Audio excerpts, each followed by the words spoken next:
ধরো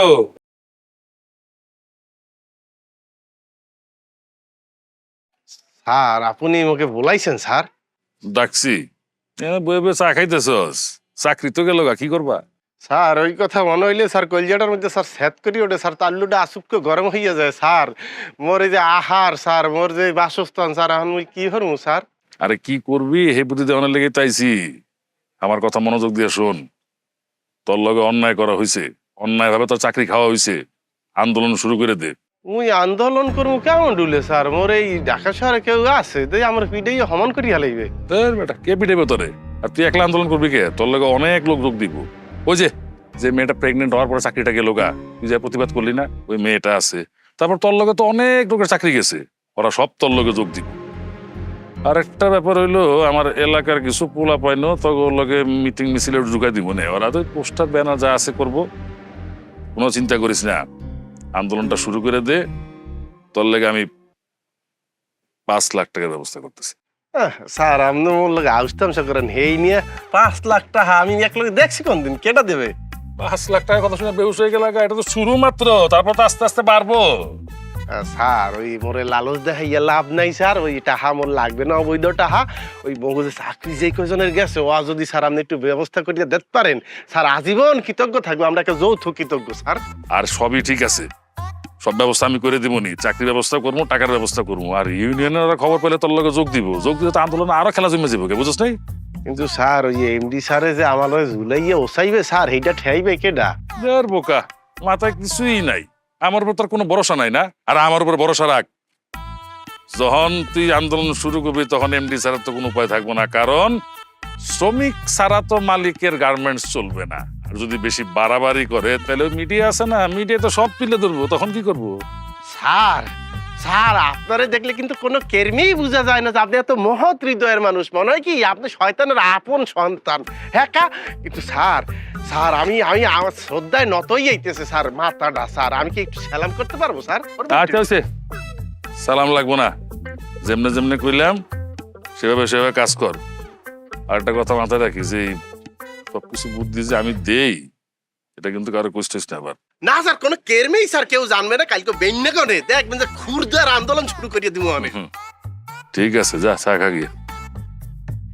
মগ দাবি এ চাবানা দুধ দিয়া লাড়া সারা দিয়া চাবানা। আমাদের দাবি এক দফা এক দাবি, পদ্মা মেঘনা যমুনা, আমাদের দাবি দফা এক দাবি এক, আমাদের দাবি এক দফা এক দাবি, আমাদের দাবি। আপনারা যে গার্মেন্টস শ্রমিকরা যে আন্দোলনটা করছেন, আসলে আপনাদের দাবিটা কি সেটা জানতে চাই। আমাদের দাবি হলো আমরা গার্মেন্টস কর্মী, হলো আমরা মানুষ। আমাকে কোনো কথা ছাড়া নোটিশ ছাড়া চাকরি থেকে ছাঁটাই করে দিয়া দিছে। এখন আমাকে কত সংসার আছে, সন্তান আছে, হ্যাঁ ভবিষ্যৎ কি? আমরা খামু কি? আমরা বাঁচমু কেমনে? আমাকে গর্ভবতী যে রিনা আফা, হেরও কোনো কথা ছাড়া চাকরি থেকে ছাঁটাই করে দিয়া দিছে। হের বাচ্চার ভবিষ্যৎ কি? আমরা খামু কি? কেডা আমাকে খাওন দিব? হ্যাঁ ভাইয়া এই যে শোনেন, আমি হইলাম যে আজকে এই যে আন্দোলন হইতেছে সেইটার মূল উদ্যোক্তা বলতে পারেন, আমি এই আন্দোলনের প্রেসিডেন্ট বলতে পারেন। এই যে আপনাদের গায়ে যে যুব্ব এই যে আপনারা কুত্তা গাইতেছেন, এইটা আমরা তৈরি করি, এই মিটু আর সবাই মিল্লা তৈরি করে।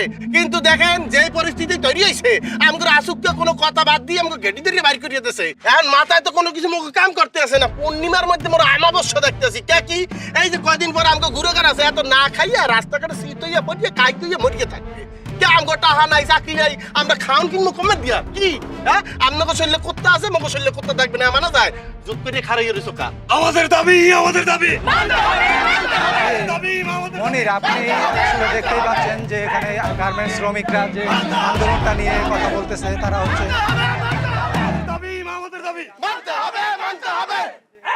কি ব্যাপার সালাম সাহেব, বাইরে এই শব্দ কিসের? ও স্যার, ওই যে আমাদের ওই যে চাকরি থেকে ছাঁটাই করলাম না স্যার, কিছু শ্রমিক ওরা বাইরে বিক্ষোভ করতেছে, ওদের আবার 2-3 জন উস্কানি দিতেছে।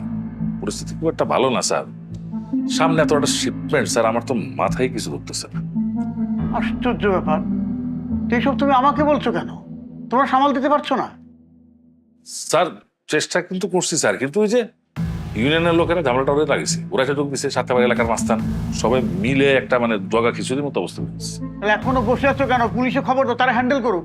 স্যার চাইলে তো খবর দেয় যায় পুলিশে, কিন্তু আমি আবার চিন্তা করলাম যে যদি পুলিশের খবর দিলে যদি হিতে বিপরীত হয়, মানে যদি পুলিশ এসে ওদেরকে লাঠিচার্জ করে, যদি কেউ আহত হয়, আবার মিডিয়াও স্যার আছে বুঝছেন, ওরা তো আবার সব কিছু ক্যামেরায় তুলে নিয়ে দেখাই দিবে স্যার, এটা পুরো মেসাকার হয়ে যাবে স্যার, জানলেন?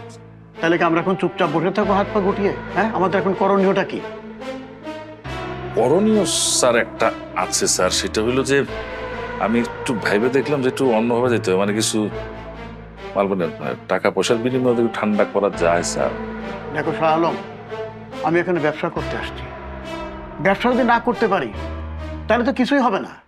না স্যার সেটা তো ঠিকই আছে, কিন্তু স্যার সব পরিস্থিতি আর একই রকম ট্যাকেল করা যায় না স্যার, মানে এক এক প্রবলেমের জন্য এক একটা পলিসি অ্যাপ্লাই করতে হয়, এইটা কি ভাবি স্যার। আচ্ছা ঠিক আছে, আমি অ্যাকাউন্টসে ফোন করে দিচ্ছি, টাকা পয়সা নিয়ে তাড়াতাড়ি ঝামেলা মিটিয়ে ফেলো। যাও, দেরি করো না, যাও। জি স্যার, আমি স্যার আপনার একটু চেক করে একটু সেট। আচ্ছা ঠিক আছে, আমি চেক করতে দিই, যাও। জি জি স্যার। স্যার দেখছেন স্যার, আপনার কথা মতো কিরম আন্দোলন করলাম স্যার, আকাশ বাতাস বাড়ি করিয়ে হেলাইছি স্যার। ওই এমডি স্যারের কলজা লাড়া দিয়ে উঠছে না আওয়াজের ঠেলায়।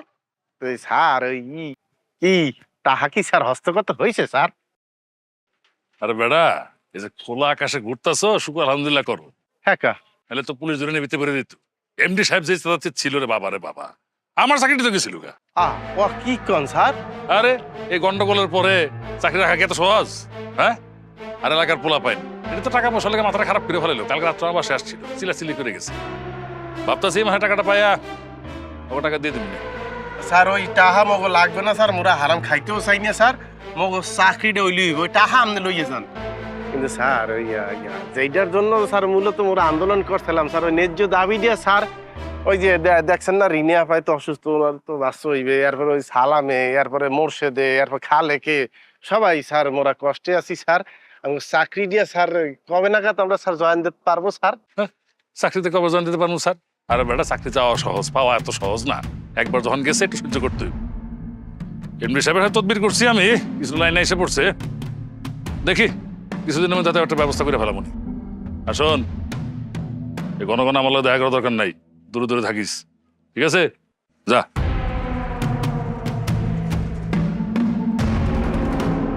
একদিনের ব্যবধানে শয়তানকে আবার মুই চিনতে ভুল করছি। শালার পর শালায় হাতে পায়ে লোমপা, ওর বুদ্ধিটাও লোমপা। ওরে যদি এই কামলা বাড়া করে কতক্ষণ কেন নিতে পারতাম। শালার পর শালা, শালার পর শালা। তোরা আন্দোলন করছো কি পিন্নে? আন্দোলন ওই যে আমগরে যে করছে, কয়জন চাকরিতে বাদ দিয়েছে না, হেরপিন নিতে আমরা ব্যাপারকে এক লগে মিললে একজোট হইয়া আমরা ওই আন্দোলন করছি। এই এক লগে ওই যে আন্দোলন করছো তোরা, মালিক পক্ষের কারো লগে যে কথা কইছিলি? মালিক পক্ষের লগে আলোচনা করবো কি পিনে, সে বলছে না যে আন্দোলন করলেই চাকরি ফেরত পাবো, উপরান্ত টাহাও পাইতে পারি। আমি বলছি টাহা লাগবে না, চাকরি পাইলেই চলবে। সেটা কে? সেটা তুই মিনমিন করতে আসো কেন? তোর তারে জিজ্ঞাসি সেটা কে? ওই দি শাহ আলম স্যারে বলে না যে তোমরা সবাই মিলে এক লগে যাইয়া আন্দোলন করবা, হেকালে তোমাদের চাকরি ফেরত পাবা, আবার টাহা পাবা। তো আমরা বলছি টাহার দরকার নেই, চাকরি হইলেই চলবে। এই যে কিন্তু এখন জানি কিরম জানি হইতে আছে। এখন এমন এমন হবে না তো কেমন কেমন হবে? হ্যাঁ, আন্দোলনও মারাবা, আবার চিনতে হরবা যে চাকরিও ফেরত দিয়ে দেবে। এত মোয়া মনে হয় সব কিছু। বরিশাল গড়ে লইয়েছো সব নতুন নতুন চাকরি হরবা, ওইখানে তোমাকে লোকে তিলগনে তা লইলে যাই আন্দোলন হরবা। তুই একলা যাই করতি আন্দোলন, তোর চাকরি গেছে, তুই পাবি ওই চাকরি। তুই লগে এত দুটো জুটাইছু কেন? কেন জুটাইছু? তুই সবটির চাকরি খাইছু হালার পোহালা। তুই কার কথা হইনিয়া? শাহালুমের কথা হইনিয়া? ও বদমাইশ তোরে কই নেই আমি? তুই জানো না অফিসের মানে জানে না ও বদমাইশ? তুই হেইয়ের পরে হেই মানুষের বিশ্বাস করছো কেন? তাহার লোভে লোভ করছো না? যে অফিসটাতে মোরা চাকরি করি, যে মেশিনটা মগদার দিয়েছে, ওই সুই আর সুতের দিয়ে কি খালি কাপড় বনে? তোর দ্বারা কি মনে হয় ওটা খালি কাপড়ই বোনায়? সুই সুতের দিয়ে খালি কাপড় বনে না, মানুষের স্বপ্নও বনে। এই যে মগো কাপড় চোপড় যে বিদেশে যায়, বিদেশিরা যখন পরে, একালে বিদেশি ডলার তো বাংলাদেশে আয়। এই ডলার দিয়ে তো তোর পেট চলে, মোর পেট চলে, এর পেট চলে, হের পেট চলে। লোক কয়টি আন্দোলন ফুটাইতে গেছে, আবার বলতে আছে এখন জানো কেমন কেমন করে। এই তুই লুবি না? তুই শাহ আলমের লগে লোভ করছো না? তুই শাহ আলমের লইয়ে থাক, তুই আমার সামনে আরাবি না লুবি রে।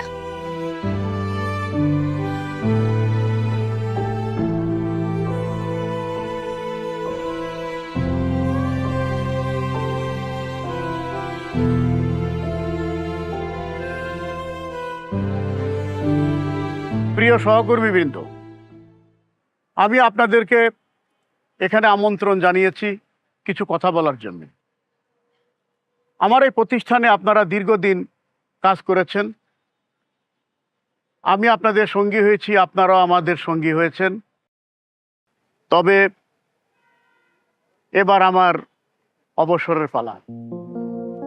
হয়তো দেখা হবে আপনাদের সঙ্গে, আগের মতো হবে না। তার কারণ আপনারা ইতিমধ্যেই জেনেছেন যে আমাদের প্রতিষ্ঠানে আমাদের নতুন এমডি সুদূর আমেরিকা থেকে পড়াশোনা শেষ করে আমাদের প্রতিষ্ঠানে ম্যানেজিং ডিরেক্টর হিসেবে অর্থাৎ ব্যবস্থাপনা পরিচালক হিসেবে একজন যোগদান করছেন, তার দায়িত্ব নিতে যাচ্ছেন। আপনাদের ইতিপূর্বে জানা আছে।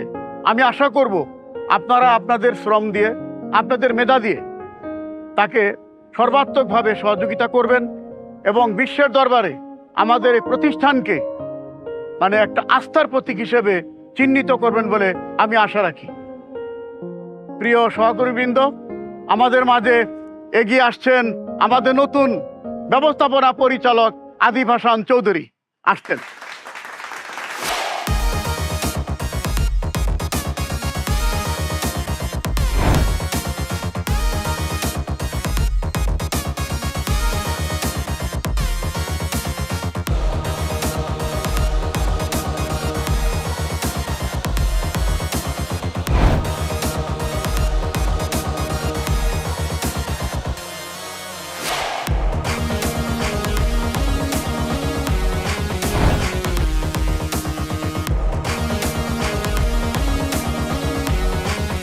প্রিয় সহকর্মীবৃন্দ, আমি আসলে খুবই দুঃখিত এবং দুঃখ প্রকাশ করছি এই কারণেই যে আমি বেশ কিছুদিন আপনাদের সাথে আমার পরিচয় গোপন করে কাজ করেছি।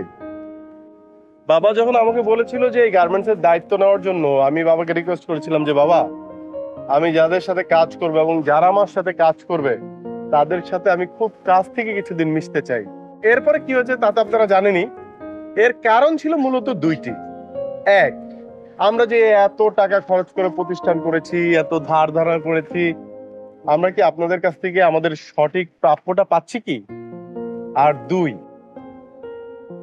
আপনারা যারা রাত দিন হাড় ভাঙা পরিশ্রম করছেন আমাদের প্রতিষ্ঠানকে দাঁড় করার জন্য, এত ভালো করার জন্য, আপনারা আপনাদের পাওনাটা আমাদের কাছ থেকে সঠিকভাবে পাচ্ছেন কিনা। আমি খুবই কৃতজ্ঞ যে অল্প সময়ে আমি আপনাদের কাছ থেকে অনেক কিছু শিখেছি। আসলে আমাদের দেশটা খুবই ছোট একটা দেশ এবং আমাদের অর্থনীতি কিন্তু খুবই শক্তিশালী না, কিন্তু বাংলাদেশের অর্থনীতিতে যে কয়েকটি শক্তিশালী পিলার আছে তার মধ্যে গার্মেন্টস ইন্ডাস্ট্রি অন্য